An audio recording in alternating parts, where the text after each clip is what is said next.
प्यारे बच्चों, नमस्कार। आज हम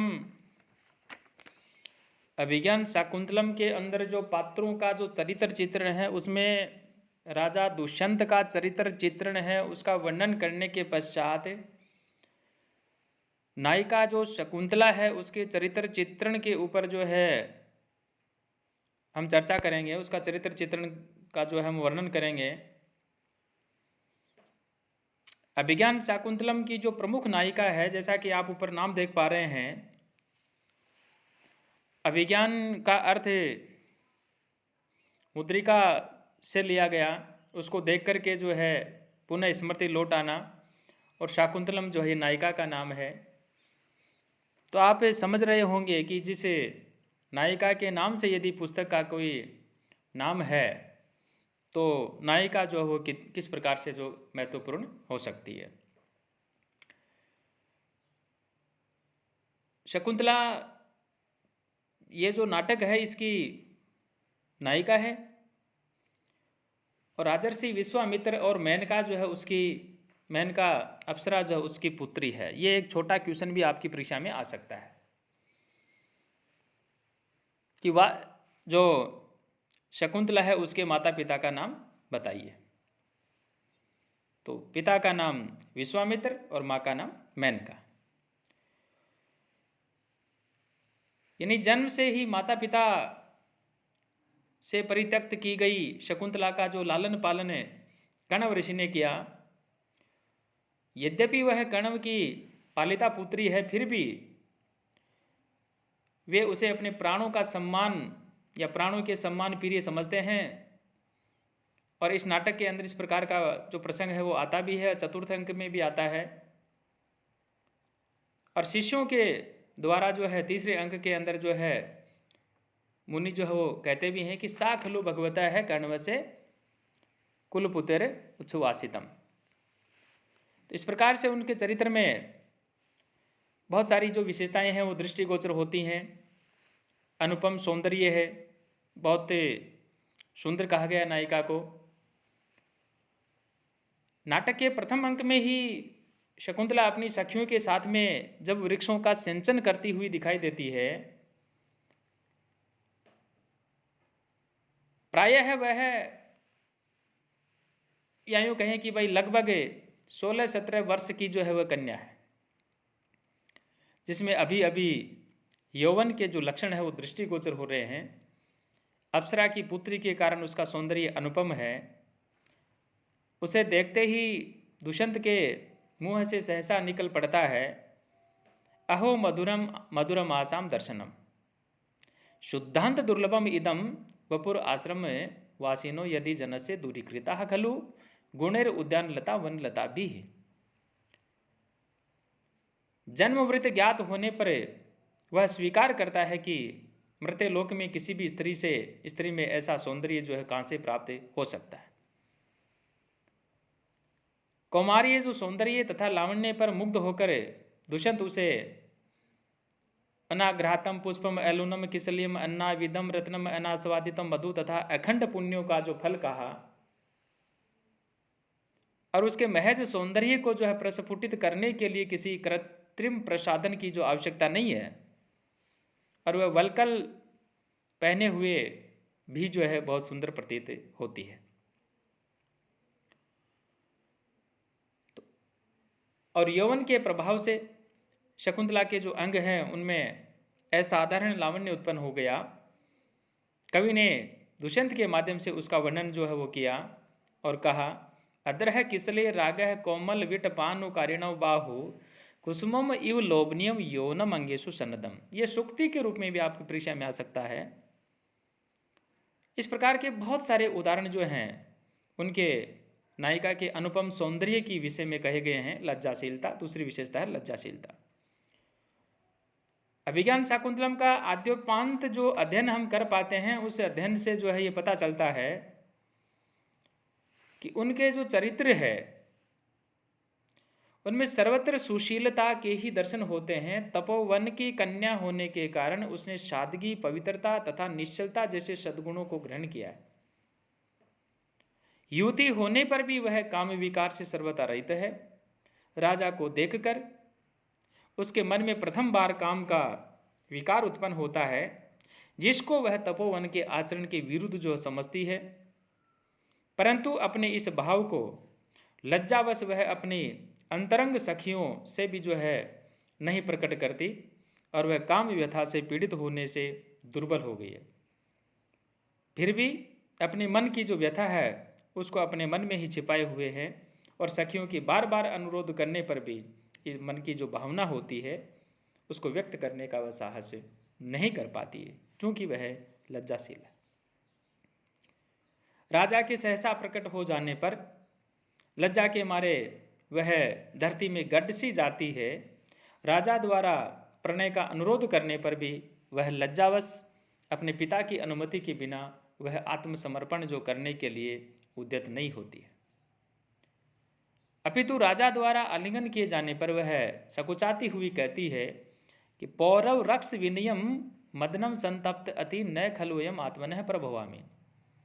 लज्जावश वह अपने गांधर्व विवाह का वृतांत किसी को भी आश्रमवासी को नहीं बताती है और उसके पिता जो हैं उस पिता को तो अग्निशरण में प्रवेश करते समय छंदोमयी वाणी से जो है उसके विवाह वृतांत की जो है जानकारी होती है।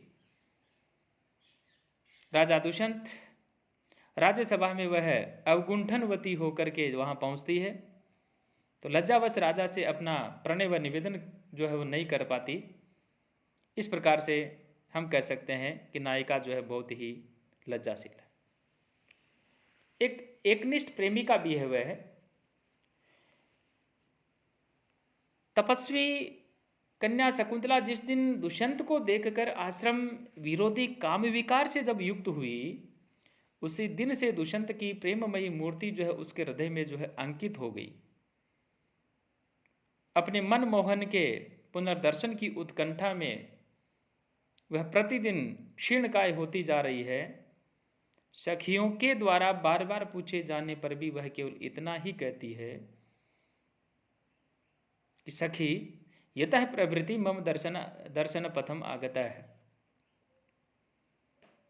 यानी कहने का कथन उनका यह है कि उसके प्रेम की अनन्यता को पूर्ण करने के लिए पर्याप्त है। गांधर्व विधि से विवाह करे दुष्यंत के हस्तिनापुर चले जाने पर शकुंतला तदगत चिंता में ही जो निमग्न रहती है और इस चिंता में उसे जो है अपने शरीर की भी सुध बुध नहीं रहती है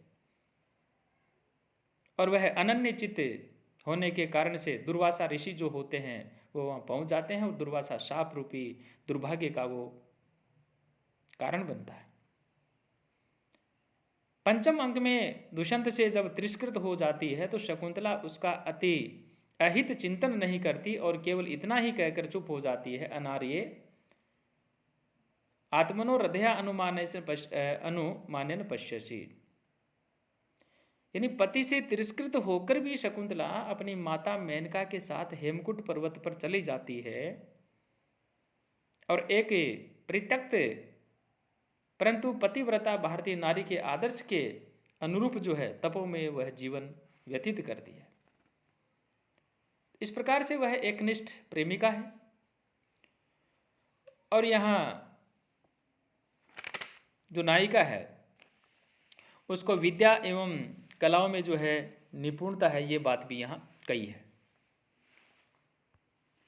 कण्व ऋषि के आश्रम में रहकर शकुंतला ने स्त्रियोचित शिक्षा भी प्राप्त की है। वह पशु पालन, बागवानी तथा अतिथि का सत्कार एवं गृह व्यवस्था में पूर्ण दक्ष है। उसकी दक्षता के विश्वास पर ही कुलपति जो कण्व है वो आश्रम की व्यवस्था का भार जो है अपनी पुत्री पर सौंप करके सोमतीर्थ जो है वो चले जाते हैं। वह साक्षर तथा काव्य रचना में प्रवीण है। उसने अपने हाथों से ही दुष्यंत के लिए जो है मदन लेख लिखा, जिसको प्रेम पत्र कहते हैं आज की भाषा में, जिसमें वह विरह जनित उत्कंठा जो है वो अभिलाषा आदि सुंदर अभिव्यंजना भी लिखती है। इससे स्पष्ट होता है कि वह एक शिक्षित है और कला के अंदर प्रवीण है और तापस बाला है। निसर्ग कन्या शकुंतला शकुंतला को प्रकृति के प्रति इतना सहज और प्रगाढ़ स्नेह है कि परवर्ती जो आलोचक हैं उन्होंने निसर्ग कन्या ही कह दिया। उसका लालन पालन प्रकृति के सुरम्य एवं सुविस्तृत प्रांगण में हुआ है, जिससे उसके हृदय में उदारता, सहृदयता, सदाशयता प्रभृति सात्विक गुणों का सहज विकास हुआ है। आश्रम की वनस्पतियों के प्रति उसका सौदर स्नेह है और वृक्षों का सेचन करती हुई शकुंतला को केसर वृक्ष अपनी ओर बुलाता हुआ सा प्रतीत होता है। वन ज्योत्सना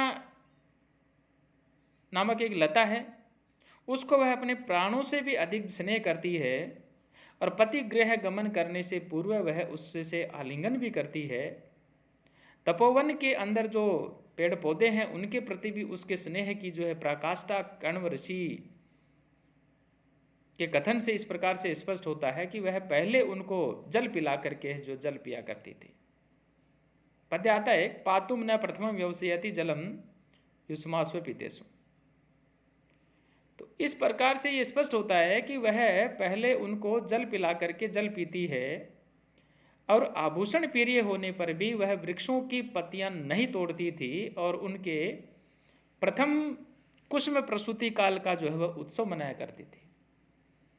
आश्रम से विदा होते समय शकुंतला को वनस्पतियों ने अनेक प्रकार के उपहार भेंट किए और इस समय आश्रम के मृग और लताएं शकुंतला को जाते देख करके रुदन करते हैं। चलते चलते शकुंतला पिता से कहती है कि जब उसकी लता भगिनी वन ज्योत्सना में फल आवे तो मृगी शिशु का प्रसव करें तो उसका समाचार बताएं, भेज दें। इस प्रकार कालिदास की शकुंतला प्रकृति की गोद में पली और युवती हुई प्रकृति का एक अभिन्न अंग जो है वो प्रतीत होता है। वास्तव में शकुंतला कालिदास की ये जो काव्य जगत है उसकी एक विलक्षण एवं अलौकिक सृष्टि है। उसका अंतर्बाह्य सौंदर्य और औदार्य करुणा एवं लज्जा के समान रूप से सरोबार है, जिससे सहृदयों का चित्त सदैव अनुरंजित होता रहता है। कालिदास ने शकुंतला के जो विविध चित्र खींचे हैं उसे जैसे घट के द्वारा वृक्ष सिंचन करती हुई भ्रमर आक्रमण से भयभीत राजा को लज्जापूर्वक देखती हुई काम पीड़िता होकर शिलास्थ पुष्प सैया पर लेटी हुई तथा प्रेम पत्र लिखती हुई राजा को अविनय से रोकती हुई पिता सखियों तथा तपोवनवासी पशु पक्षियों एवं लता वृक्षों से विदा लेती हुई दुष्यंत द्वारा तिरस्कृत होने पर कारुण्य को प्राप्त होती हुई मारीच आश्रम में तपस्विनी का जीवन व्यतीत करती हुई पति के साथ पुनर्मिलन होने पर संतोष एवं आनंद का अनुभव करते हुए आदि वे निश्चित रूप से जो है अति मोदक, रमणीय एवं आकर्षक है। तो प्यारे विद्यार्थियों, आप इसको सुने और याद करें। आप सभी को धन्यवाद।